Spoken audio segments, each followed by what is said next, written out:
We need to dive in the Chelsea vs Atalanta Champions League, and we're going to talk about the tactics that Enzo Maresca utilized in this game, and I do think he got a few things wrong here. Now, first, let's dive into the defensive line because this, arguably in my sense, should have been completely different to what we saw Enzo Maresca utilize. Now, maybe hindsight's 2020 here, but in the grand scheme of things, if we're looking at this back line, really, Cucurella should have gotten some rest in this game. I think Hato really deserves to get some minutes here. Now, I understand Cucurella's been one of our best players this season, but we are running him into the ground as of right now, and I think he's very fatigued. He made a few mistakes this game and didn't look as great as he usually does. He did lead to that goal itself that, again, got Atalanta back into this match and eventually did lead to that second goal, which, again, you could argue is Cucurella's fault, but that being said, I think, again, it was a whole team effort, and we will talk about our attacking third as well.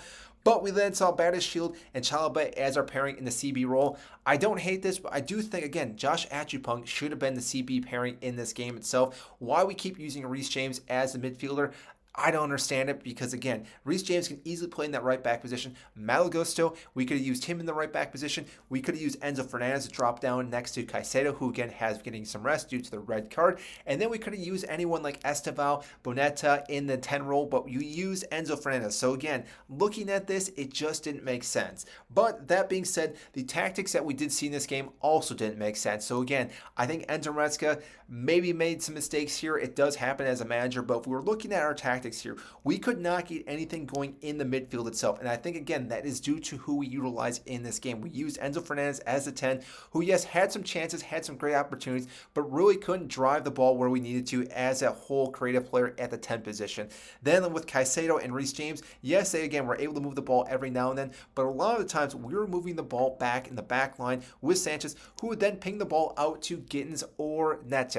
This happened over and over, and Atalanta were very good at defending this. Every time we tried this, we would lose possession and they would come back down, and they had so many opportunities. I think we're very fortunate we only lost 2-1 in this game because they could have scored a lot more goals in this game, and granted, Chelsea could have scored more goals in this game too. It just did not happen, but really, we could not get the ball moving in any direction. Yes, we held possession in our own half, but we weren't that lethal with the ball when we actually had opportunities. And yes, I understand Garnacho did come in the second half. He was a lot better. Probably should have started this game as well. But that being said, overall, this is a game that Chelsea have to forget about and move on to our next match against Everton. Yes, we did see a goal by João Pedro, which was a very good goal. But when you look back at it, people are probably going to forget about it because of the loss itself. But we did have a nice setup and the free kick or the corner kick on that one. I do like what João Pedro has been offering and doing for us. Hopefully this builds confidence with him because, again, we are missing a number 9 with Liam Delap right now, so we do need to rely on João Pedro or Mark Yu to start scoring goals for us. This has been one of our key factors as well.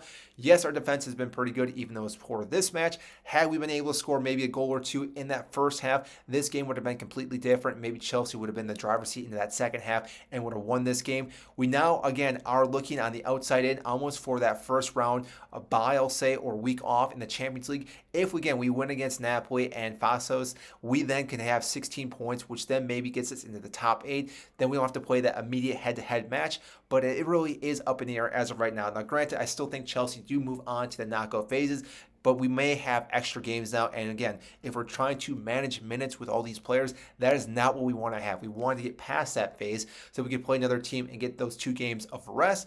We now may have to play that. And again, with some of the injuries, which what we've been dealing with our tactics, this could be a big issue for Chelsea. So if you did enjoy this content, I greatly appreciate if you do hit the like button, subscribe down below, and I will see you in the next video.